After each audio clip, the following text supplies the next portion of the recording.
Hi students, so today we'll discuss the second method of decision making under risk, that is the expected opportunity loss or the EOL criterion. So basically यहाँ पे हमारा approach क्या है। अगर आप expected monetary value वाला method recall करो, EMV criterion, वहाँ पे हम क्या कर रहे थे, एक एक्सपेक्टेड मॉनेटरी वैल्यू फाइंड कर रहे थे, या फिर आप रफली उसको बोल सकते हो कि आप बेसिकली हर ऑल्टरनेटिव के लिए एक्सपेक्टेड प्रॉफिट फाइंड कर रहे थे प्रोबेबिलिटीज़ का हेल्प लेके, सो दैट जहाँ पे भी आपको एक्सपेक्टेड प्रॉफिट मैक्सिमम मिलेगा वही वाला ऑल्टरनेटिव आप सिलेक्ट करोगे। सो EMV को मैक्सिमाइज़ करने का या फिर आपके प्रॉफिट को मैक्सिमाइज़ करने का एक तरीका ये भी होता है कि आप अपने लॉस को मिनिमाइज़ कर लो। Basically expected opportunity loss criterion में हम यही कर रहे हैं। An alternative useful way to maximize expected monetary value is to minimize the expected opportunity loss or expected value of regret. Basically EOL criterion जो हमारा होता है, जो आपने मिनिमम रिग्रेट क्राइटेरियन पढ़ा था, ये कहीं ना कहीं उसी से रिलेटेड होता है। मिनिमम रिग्रेट मेथड से आप बहुत इजीली इसको रिलेट कर सकते हो कुछ हद तक, बिकॉज जिस तरह से आप मिनिमम रिग्रेट वाले मेथड में अपने टेबल को यूज़ करके, पे ऑफ टेबल को यूज़ करके आप एक रिग्रेट टेबल बनाते थे, यहाँ पे भी हमें एग्जैक्टली वही करना है। पे ऑफ टेबल को पहले हमें एक सेकेंड टेबल में कन्वर्ट करना है, उसको हम अपॉर्चुनिटी लॉस टेबल बोलेंगे, जहाँ पे कंडीशनल पे ऑफ की जगह हमें conditional opportunity loss that is COL की वैल्यू फाइंड करनी है उस टेबल में। एंड देन फर्दर जो थर्ड टेबल होगा, नेक्स्ट टेबल, उसमें हम अल्टीमेटली EOL के वैल्यूज़ फाइंड करेंगे एंड देखेंगे जिस भी ऑल्टरनेटिव के लिए EOL की वैल्यू सबसे कम होगी वही हमारा ऑप्टिमल डिसीजन होगा या फिर ऑप्टिमल ऑल्टरनेटिव होगा। So the EOL is the amount by which the maximum, ये आपकी EOL की डेफिनेशन है। कई बार शॉर्ट आंसर क्वेश्चंस में जो आपके 2 या 3 मार्क्स वाले क्वेश्चंस होते हैं, वहाँ पे वो डायरेक्टली EMV एंड EOL की डेफिनेशन भी पूछ लेते हैं, सो आपको वो भी आना चाहिए। So the EOL is the amount by which the maximum possible profit will be reduced by taking other courses of action. Thus, the decision maker will choose the course of action that minimizes the expected opportunity loss. और ये आपका EOL का formula होता है, EOL of SI यानी कि course of action. Course of action हम बोलते हैं ऑल्टरनेटिव को। सो ये चीज़ याद रखनी है हमें कि हम हमेशा EMV भी ऑल्टरनेटिव्स के लिए ही फाइंड करते हैं, कैलकुलेट करते हैं, and similarly EOL that is expected opportunity loss, ये भी हम हमेशा हमारे ऑल्टरनेटिव्स के लिए ही फाइंड करते हैं। ये चीज़ आपको ध्यान रखना है। अगर आपके ऑल्टरनेटिव्स टेबल के ऊपर साइड पे लिखे हुए हैं, इसका मतलब कि जो भी आप EOL या EMV निकालोगे वो आप कॉलम के हिसाब से निकालोगे, कॉलम के एंड में आपकी EMV की वैल्यू आएगी। और अगर आपने ऑल्टरनेटिव्स अपने टेबल के लेफ़्ट साइड में लिखे हुए हैं, यानी कि रोज़ में जो आपकी वैल्यूज़ हैं वो आपकी ऑल्टरनेटिव्स की वैल्यू हैं, तो इस केस में जो आपका EMV या EOL का कॉलम बनेगा वो आपका टेबल के राइट साइड में बनेगा। सो ये चीज़ आपको ध्यान रखना बहुत ज़रूरी है, बिकॉज़ कई बार मिस्टेक हो जाता है कि हमें EMV और EOL हमेशा ही ऑल्टरनेटिव्स के लिए फाइंड करना है। सो EOL का फॉर्मूला है summation J is equal to 1 to n। Basically formula similar है जैसा आपका होता था EMV का। EMV में क्या हो रहा था, प्रोबेबिलिटीज़ का और पे ऑफ का मल्टीप्लिकेशन हो रहा था, यानी कंडीशनल प्रॉफिट का मल्टीप्लिकेशन हो रहा था, बट यहाँ पे कंडीशनल लॉस का मल्टीप्लिकेशन हो रहा है। डिफरेंस सिर्फ इतना है कि EMV में आपको सिर्फ और सिर्फ एक पे ऑफ टेबल चाहिए होती थी, बट यहाँ पे हो सकता है जो आपको टेबल दी हुई है क्वेश्चन में, अगर वो मेंशन कर देते हैं कि ये कंडीशनल लॉस टेबल है, तब तो ठीक है, आप डायरेक्टली ये फॉर्मूला यूज़ कर सकते हो। बट अगर आपको दी पे ऑफ टेबल दी हुई है एंड आपसे बोला है कि आपको EOL क्राइटेरियन यूज़ करके इसको सॉल्व करना है, तो पहले आपको आपकी पे ऑफ टेबल को कन्वर्ट करना पड़ेगा एक कंडीशनल अपॉर्चुनिटी लॉस टेबल में, एंड देन फर्दर आप ये फॉर्मूला यूज़ करोगे। मैं आपको सिर्फ़ और सिर्फ ये बताने वाली हूँ यहाँ पे स्टेप्स में कि हम COL कैसे फाइंड करते हैं। बाकी मैं क्वेश्चन के थ्रू ही आपको बताऊँगी, बिकॉज स्टेप्स सारे मेथड्स में सेम ही है। वो आप बाद में भी वेरीफाई करने के लिए या अच्छे से समझने के लिए आप बाद में भी स्टेप्स को रीड आउट कर सकते हो। You have the notes for that. So COL की वैल्यू हम कैसे फाइंड करते हैं, ये है आपका COL का फॉर्मूला। COL हमें एग्जैक्टली वैसे ही फाइंड करना है जैसे आप पे ऑफ टेबल में रिग्रेट अमाउंट फाइंड करते थे। रिग्रेट अमाउंट फाइंड करने के लिए हम क्या करते थे, अगर आप के पास प्रॉफिट टेबल है तो हम क्या करते थे, मैक्सिमम पे ऑफ में से ith पे ऑफ को सब्ट्रैक्ट करते थे किसी भी इवेंट के लिए। और सेम चीज़ अगर आपकी जो टेबल है, टेबल में आपको कॉस्ट दी हुई हैं या फिर लॉस दी हुई है, तो हम क्या करेंगे, ith कॉस्ट में से मिनिमम कॉस्ट सब्ट्रैक्ट करेंगे। सो ये होता है हमारा COL का फॉर्मूला, जो हम यहाँ पे क्वेश्चन में यूज़ करने वाले हैं हमारे पे ऑफ टेबल को COL टेबल में कन्वर्ट करने के लिए। एक बार आपने COL टेबल में कन्वर्ट कर दिया है अपने पे ऑफ टेबल को, उसके बाद क्या करना है, हमें हर ऑल्टरनेटिव के लिए EOL कैलकुलेट करना है। एंड जिस भी ऑल्टरनेटिव के लिए EOL की वैल्यू आपको मिनिमम मिलेगी, वही ऑल्टरनेटिव आपका ऑप्टिमल डिसीजन को करस्पॉन्ड करेगा।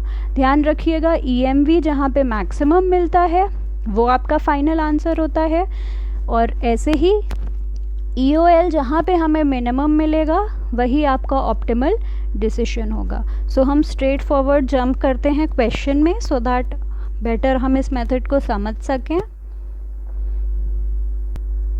सो मैंने वही क्वेश्चन यहाँ पे पिक किया हुआ है जो क्वेश्चन हमने EMV क्राइटेरियन समझने के लिए यूज़ किया था, जहाँ पे आपको क्या दिया हुआ था, एक वेंडर था जो कि बस में न्यूज़पेपर सेल करता था, एंड उसने एक टेबल बना के रखी हुई थी कि भाई इतनी कॉपीज़ अगर मेरी डिमांड होती हैं तो इतनी डिमांड के लिए मेरी इतनी इतनी प्रोबेबिलिटी रहती है प्रॉफिट की।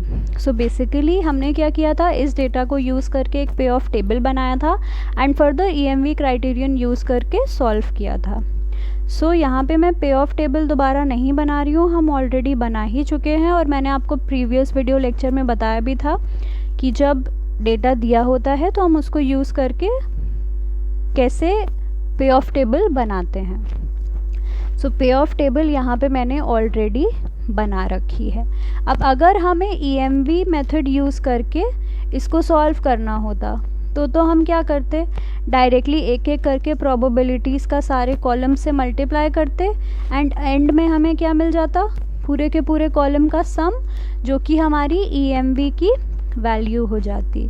बट क्योंकि यहाँ पे हमें EOL क्राइटेरियन यूज़ करना है, सो उससे पहले हमें क्या करना पड़ेगा, कंडीशनल अपॉर्चुनिटी लॉस यानी कि COL टेबल बनानी पड़ेगी। COL टेबल कैसे बनानी है, सेम वैसे ही जैसे हम मिनिमम रिग्रेट क्राइटेरियन में, जो आपने डिसीजन मेकिंग अंडर अनसर्टेनिटी का थर्ड टाइप पढ़ा था, मिनिमम रिग्रेट क्राइटेरियन, वही हमें यूज़ करना है। जिस तरह से आप वहाँ टेबल बनाते थे एग्जैक्टली वैसे ही यहाँ पे भी हमें COL टेबल को कंस्ट्रक्ट करना है।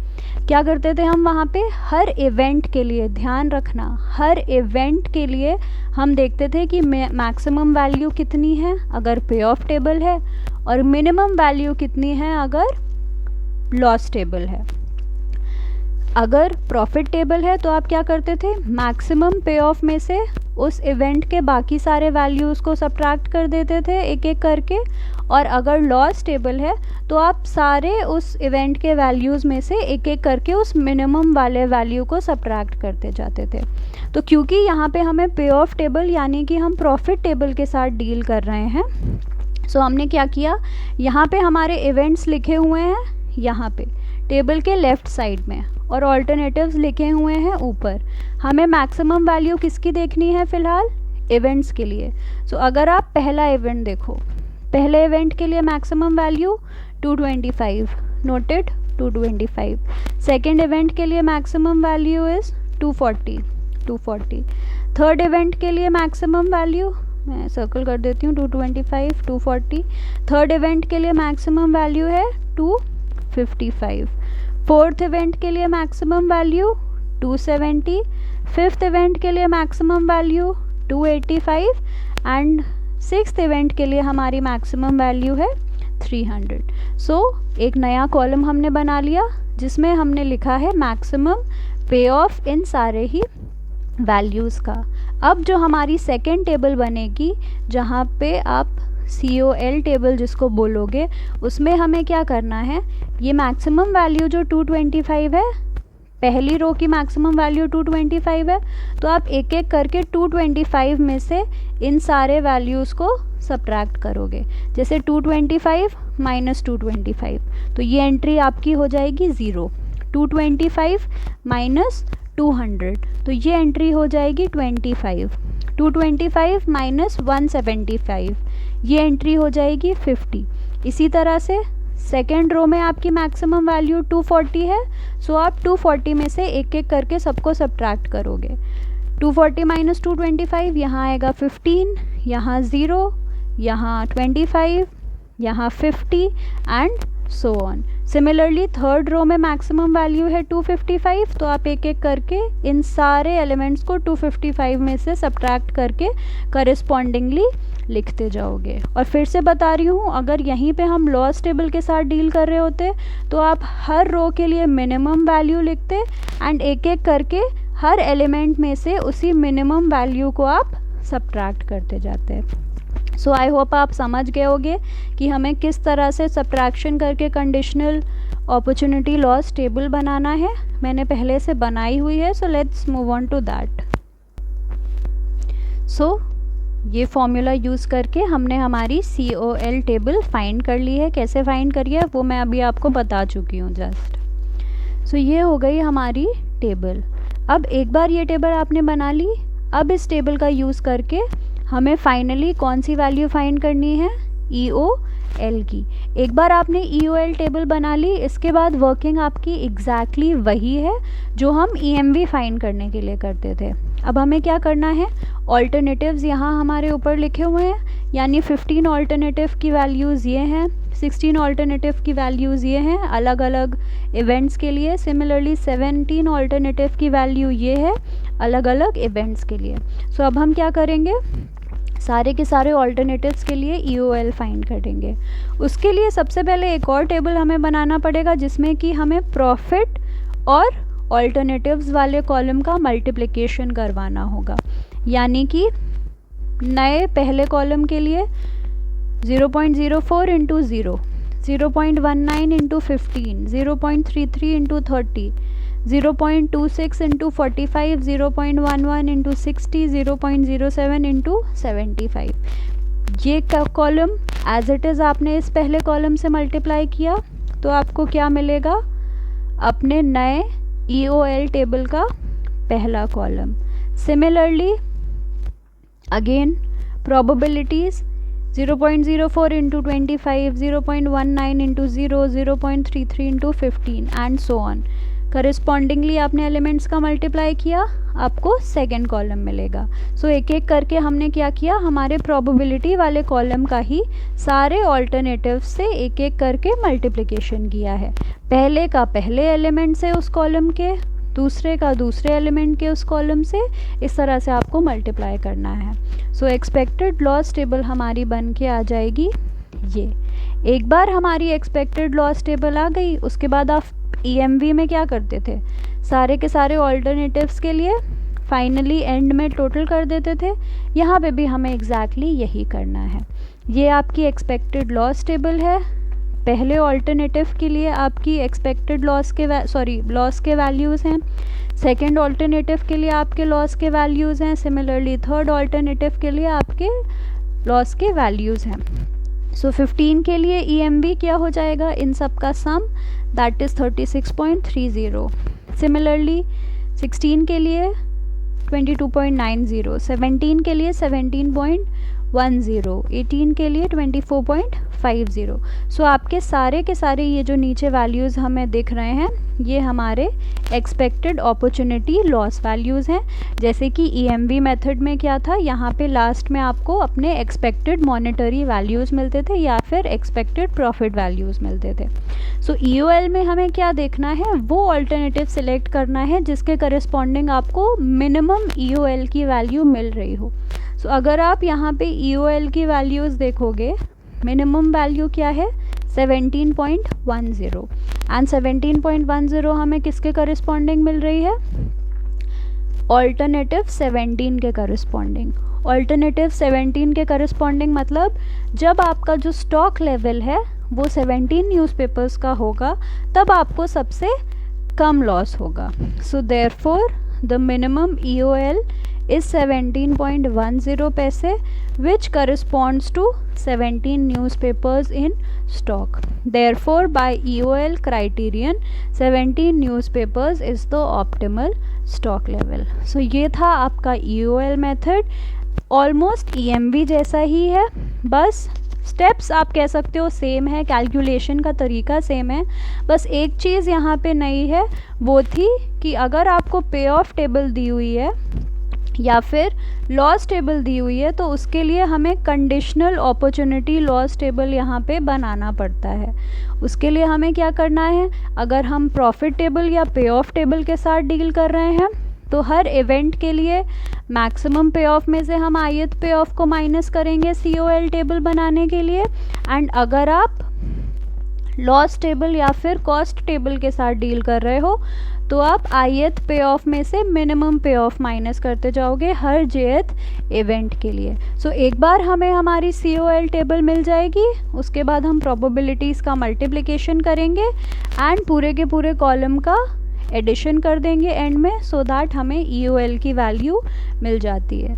एक बार आपको EOL के वैल्यूज़ मिल गए, आप वो अल्टरनेटिव सिलेक्ट करोगे जिसके करस्पॉन्डिंग आपके EOL की वैल्यू मिनिमम है and that will be the optimal decision.